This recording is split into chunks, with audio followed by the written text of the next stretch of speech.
तर चला आज मी सगळ्यांच्या प्रश्नाचं उत्तर देते की माझं लग्न कसं इकडे झालं.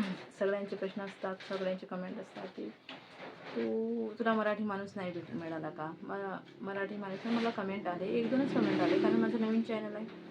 तर आणि तसे पण लोकांचेच प्रश्न राहतात सगळ्यांच्या मनात की इतक्या दूर महाराष्ट्र आणि उत्तर प्रदेशमध्ये कसं काय लग्न तुझं कसं काय झालं. तर व्हिडिओ शेवटपर्यंत पूर्ण पहा आणि नवीन असाल तर चॅनलला सबस्क्राईब आणि लाईक कमेंट शेअर जरूर करा. तर तुमचा असाच साथ असू द्या. पण मी तुमचं स्वागत करते. तुमचं स्वागत आहे माझ्या चॅनलमध्ये. आय होप तुम्ही स्वस्त असाल, मस्त असाल, खुश असाल. तर असं आहे की सगळ्यांचे हेच प्रश्न असतात की तुझं लग्न इतकं दूर कसं काय झालं, पळून आली का की पळून आली की जवळजबरीनं झालं की तुझं वालं अरेंज मॅरेज आहे, लव्ह मॅरेज आहे. सगळ्यांचे प्रश्न असतात असे. तर मला एकच सांगायचं आहे, अरे अरेंज मॅरेज असो, लव्ह मॅरेज असो की जोरजबरीनं तर वगैरे कोणी नाही करत. आपल्या महाराष्ट्रात तर नाही होत असं की जोरजबरीनं जा तुझं लग्न करून देते, नाही. महाराष्ट्रात असो UP कुठेच नाही होणार. मुलींची परवानगी असेल तेव्हाच लग्न होते. तर असं काही नाही आहे. तर माझं लग्न लव्ह मॅरेज झालं, अरेंज मॅरेज झालं, पण मी जे आहे ते निभावत आहे. आणि मेन म्हणजे माणूस चांगला हवा आहे. अरे दूर असल्याचा काही फरक नाही पडत की हां तू UPत राहते तर तो म्हणजे तुला त्रास असेल, हे असेल, हे नाही. माणूस चांगला असायला हवा. कुठेही असेल ना, मुलगी खुश आहे ना, बस इतकंच आई बापाला हवं असते. तर बघा माझं हे आहे. माझं इतक्या दूर लग्न झालं तर माझ्यासाठी सगळंच नवीन होतं. सगळंच जेवण नवीन, म्हणजे कपडे वगैरे. म्हणजे इकडे ना घुंगट करत असते.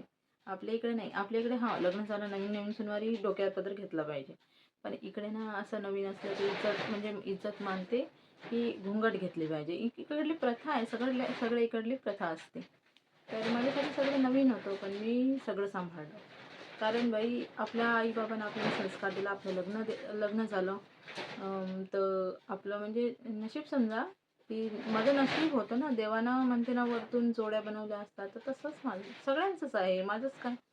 तर माझं नशीब होतं इकडं, माझं लग्न झालंय. तर मी निभावत आहे कारण माझ्या आईने मला संस्कार दिला की बाई जिथं आपलं लग्न झालं, जेव्हा आपलं डोली जाते तिथं अर्थी येत असते, आहे ना. म्हणजे शेवटपर्यंत आपला हा नवरा आहे आता, तर इथं आपल्याला संसार करायचा आहे. तर माझ्या आईने मला संस्कार दिला, तर तेच आम्ही निभवत आहे. मी, माझी बहीण, म्हणजे आमच्या घरचे जे आहे, आमच्या आईचे संस्कार आहे. कारण की आम्ही अशी परिस्थिती पाहिली. माझे बाबा थोडे व्यसन होतं माझ्या बाबाला, पण तिने पण दिवस काढले. तसेच आम्ही पण दिवस काय आमच्या चांगलं आहे. की बाई लग्न झालं तर मुलींचं सगळं काही तेच राहते. आता आपलं लग्न झालं तर आपल्याला तिथं संसार करावा लागतो. जोरजबरीने नाही. पण आपलं लग्न झालं, मुलींचं लग्न हे थोडी की आता ह्या नाही पटला तर दुसरा करा, ते नाही पटला तिसरा करा. असं संस्कार आमच्या आईबाबांना आम्हाला नाही दिले. तर आम्ही पण तेच संस्कार निभवत आहे. आईचे जे विचार आहे ते आम्ही आमच्या डोक्यात सतत ठेवतो. तर आम्ही पण तसंच हे करतो. आणि आपला महाराष्ट्र, आता जरी मी UPत असेल तरी मी महाराष्ट्राची सगळी आपली जे मातृभाषा आहे, मराठी आहे, ते जोपासते. ते मी विसरले नाही. मला 15 वर्ष झाली इकडे लग्न होऊन. मी कधी विसरले नाही. आपल्या महाराष्ट्राची आई संग रोज बोलत असते, असं वाटतच नाही मी की दूर आहे म्हणून. 1-1, 2 आता तो फोन असा आला आहे, फ्री राहते तर 2-2, 3-3 घंटे जर बोललो आपण तर असं वाटतच नाही की दूर आहे.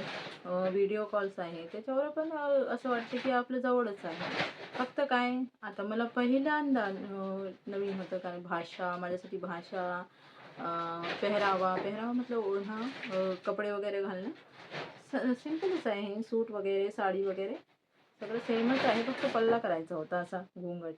तर ते इकडली रिवाज आहे. तर सिटीमध्ये नाही करत, तर गावामध्ये अजूनही करतात कोणी कोणी. पण आता खूप कमी झालंय. आणि आपल्या इकडे पण आहे ना संस्कृती की नवीन सुनवारीचं लग्न झालं तर ती डोक्यावर पदर घेतला पाहिजे, मान ठेवला पाहिजे मोठ्यांचा. तर ते मान असतात, मान म्हणतात त्याला. तर इतकं असं काही नाही आहे. तर राहिली गोष्ट लव्ह मॅरेज अरेंज मॅरेज, तर ते लव्ह मॅरेज असो अरेंज मॅरेज असो कसं असो माणूस चांगला असायला हवा. आणि मी खुश आहे. आणि काय म्हणतात ते माणूस चांगला आहे आपला, आपण निभवत आहे. ठीक आहे, ठीक नाही आहे. तर आय होप तुम्हाला चांगला माझा व्हिडिओ आवडला असेल तर प्लीज चॅनलला लाईक करा, शेअर सबस्क्राईब जरूर करा. आणि असेच माझे व्हिडिओ बघत राहा. तुमचा प्रतिसाद द्या. तुमचाच महाराष्ट्राच्या बहिणीला. तर भेटूया पुढच्या ब्लॉगमध्ये. बाय.